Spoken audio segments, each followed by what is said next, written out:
خلاصہ سیاہ و سفید۔ یہ کہانی ہے ایک استانی میمونہ بیگم کی، جو کہ آئینے کے سامنے کھڑی اپنے بالوں میں کنگھی کرتے ہوئے سوچ رہی تھی کہ پچھلے کئی برسوں سے اپنی تنخواہ سے بچا کر جمع کی ہوئی رقم سے کون سا زیور بنوائے کہ اچانک اسے اپنے بالوں میں سامنے ہی ایک سفید بال نظر آیا، اور وہ اس سوچ سے اداس ہو گئی کہ وہ بوڑھی ہوتی جا رہی ہے۔ میمونہ کا باپ ایک غریب استاد تھا۔ اس نے اپنی دونوں بن ماں کی بیٹیوں کو پڑھا لکھا کر اس قابل کر دیا تھا کہ مشکل وقت پڑنے پر وہ خود کو سنبھال سکیں۔ بڑی بیٹی ساجدہ قبول صورت تھی، اس لیے اس کی دور کے رشتہ داروں میں شادی ہو گئی۔ بڑی بیٹی کی طرف سے مطمئن ہو کر بوڑھے باپ کو چھوٹی کی فکر ہوئی، پر اس کی شادی کا بندوبست ہونے سے پہلے ہی وہ چل بسا۔ پر مرنے سے پہلے اس کی خدمات اور جان پہچان کی وجہ سے میمونہ کو لاہور کے قریب ایک قصبے کے اسکول میں استانی کی جگہ مل گئی۔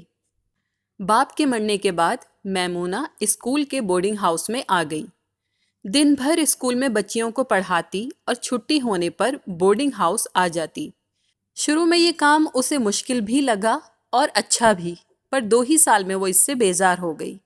کبھی کبھی وہ شام کو دوسری استانیوں کے ساتھ باہر چلی جاتی، کبھی زمیندار کی ماں کھانے پر بلا لیتی، کبھی استانیاں مل کر شہر چلی جاتی، مگر اسے اپنی زندگی بہت بے رنگ معلوم ہوتی تھی۔ اسے لگتا تھا اس قصبے میں تو کچھ بھی نہیں ہے۔ پھر سوچتی، ابھی عمر پڑی ہے، کوئی نہ کوئی بہتری کی صورت نکل آئے گی، اور اسی طرح 10 سال گزر گئے۔ ایک روز میمونہ سارا دن بچیوں کو ڈانٹتی رہی، ٹھیک سے پڑھا بھی نہ پائی۔ شام ہی سے بستر پر لیٹ کر سوچنے لگی کہ اس کی عمر ڈھلتی جا رہی ہے اور اس کی زندگی میں کوئی رنگ نہیں، کوئی خوشی نہیں، شاید اسی لیے وہ ایسی ہوتی جا رہی ہے۔ دسمبر کی چھٹیوں سے پہلے اسے ساجدہ کا خط ملا۔ کئی سال بعد یہ خط آیا تھا۔ اس نے لکھا تھا کہ وہ نئی دہلی میں ہے اور دہلی کی بہت زیادہ تعریف کی، اور کہا کہ اس بار کرسمس کی چھٹیوں پہ تم آ کر مجھ سے مل لو اور دہلی کی سیر بھی کر لو۔ میمونہ خوش ہو گئی اور اس نے دہلی جانے کا ارادہ کر لیا۔ سفر خرچ کے لیے اس کے پاس وہ پیسے بھی تھے جو اس نے تنخواہ سے بچا کر جمع کیے تھے، تو اس نے ساجدہ کو خط لکھ دیا کہ وہ آ رہی ہے۔ چلنے سے ایک روز پہلے اس نے بازار سے کافی سامان خریدا اور اپنی بہن کے لیے چاندی کے بندے بھی لیے۔ 23 دسمبر کی شام وہ اپنا سامان لے کر اسٹیشن پہنچ گئی۔ یہ اس کا پہلا ریل کا سفر تھا۔ وہ بہت خوش تھی اور اسے سب کچھ بہت اچھا لگ رہا تھا۔ اگلے دن وہ اپنی بہن کے گھر پہنچ گئی۔ ساجدہ کی شادی کے بعد یہ دونوں بہنوں کی پہلی ملاقات تھی۔ ساجدہ نے 12 سال کی تمام داستان، چھوٹی بڑی تمام باتیں میمونہ کو 2 گھنٹے میں ہی بتا دی۔ پھر اس نے اپنی تنگ دستی کا ذکر کیا کہ بچوں کی تعلیم اور دوسرے اخراجات کی وجہ سے گزارا مشکل سے ہوتا ہے۔ پھر اس نے کہا کہ اس کے شوہر نے کسی دوست کو پیسے قرض دے رکھے ہیں، آج کل میں وہ لوٹا دے گا تو پھر دلی کی سیر کرنے جائیں گے۔ 2 روز گزر گئے اور ساجدہ کے شوہر کو پیسے نہ ملے، تو میمونہ نے ساجدہ کے منع کرنے کے باوجود اپنے خرچے سے ٹیکسی منگوائی اور سب سیر کو نکل گئے۔ بچوں کے شور ہنگامے میں میمونہ کو سیر کا بالکل بھی مزہ نہ آیا۔ اگلی شام میمونہ کو اداس دیکھ کر ساجدہ نے اپنے شوہر سے کہا کہ وہ میمونہ کو کناٹ پلیس کی سیر کرا لائے۔ کیونکہ ساجدہ امید سے تھی اور پیدل نہیں چل سکتی تھی، تو اس نے اپنی بڑی بیٹی کو ساتھ بھیج دیا۔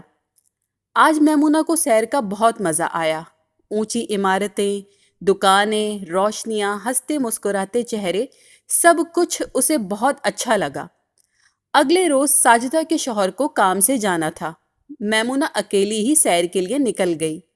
وہ کناٹ پلیس پہنچ گئی۔ اسے بازار میں گھومتے ہوئے بہت اچھا لگ رہا تھا۔ وہ ہر چیز کو بہت دلچسپی کے ساتھ دیکھ رہی تھی۔ بازار میں گھومتے ہوئے اس نے محسوس کیا کہ 25-26 سال کا ایک خوبصورت نوجوان مسلسل اس کا پیچھا کر رہا ہے۔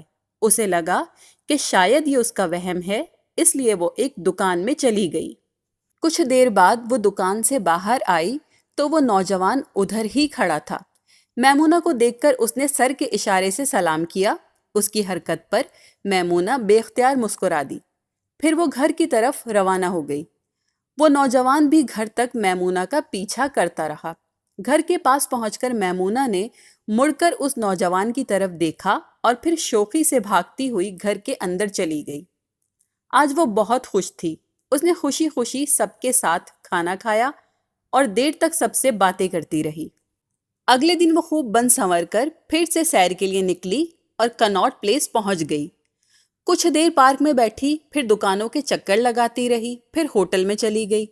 اسے وہ کل والا نوجوان کہیں دکھائی نہ دیا۔ کچھ دیر بعد ہوٹل سے باہر آئی تو ایک سیاہ کار میں 2-3 نوجوان بیٹھے تھے اور 2-3 باہر کھڑے ان سے باتیں کر رہے تھے۔ ان میں وہ کل والا نوجوان بھی تھا۔ اس نے میمونہ کو دیکھ کر اپنے دوستوں کو کوہنی مار کر اشارہ کیا۔ میمونہ سمجھ گئی کہ وہ ٹھیک لوگ نہیں ہیں۔ وہ تمام نوجوان میمونہ کو گھورنے لگے۔ میمونہ ڈر گئی اور گھر کی طرف چل پڑی۔ وہ نوجوان اس کا پیچھا کرنے لگے۔ میمونہ گھبرا گئی اور اس نے تیز چلنا شروع کر دیا۔ اچانک وہ کل والا نوجوان اس کے سامنے آ گیا۔ میمونہ نے اسے زور سے ڈانٹا تو راستے سے ہٹ گیا۔ میمونہ نے اپنی رفتار اور تیز کر دی۔ وہ سامنے سے آنے والی ایک تیز رفتار گاڑی سے ٹکراتے ہوئے بچ گئی۔ اب اس گاڑی میں بیٹھا نوجوان بھی میمونہ کے پیچھے پڑ گیا کہ وہ کب تک پیدل چلے گی، گاڑی میں بیٹھ جائے۔ میمونہ نے گھبرا کر بھاگنا شروع کر دیا۔ وہ دونوں گاڑیاں اور سب نوجوان بھی اس کے پیچھے بھاگنے لگے۔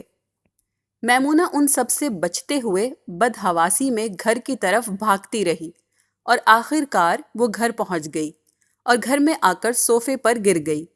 اس کی بہن نے پوچھا وہ اتنی گھبرائی ہوئی کیوں ہے، پر میمونہ نے اسے کچھ نہیں بتایا۔ اگلے روز وہ ٹرین میں سوار ہو کر لاہور کے لیے نکل گئی۔ اسے اس بے مقصد سفر میں اپنے جمع کیے ہوئے پیسے ضائع ہو جانے کا بہت افسوس ہو رہا تھا کہ کوئی زیور ہی بنوا لیتی، برے وقت میں کام تو آتا۔ وہ کھڑکی سے لگی بیٹھی ہر چیز کو بے توجہی سے دیکھ رہی تھی اور اسے ایسا محسوس ہو رہا تھا جیسے وہ 5 برس اور بوڑھی ہو گئی ہو۔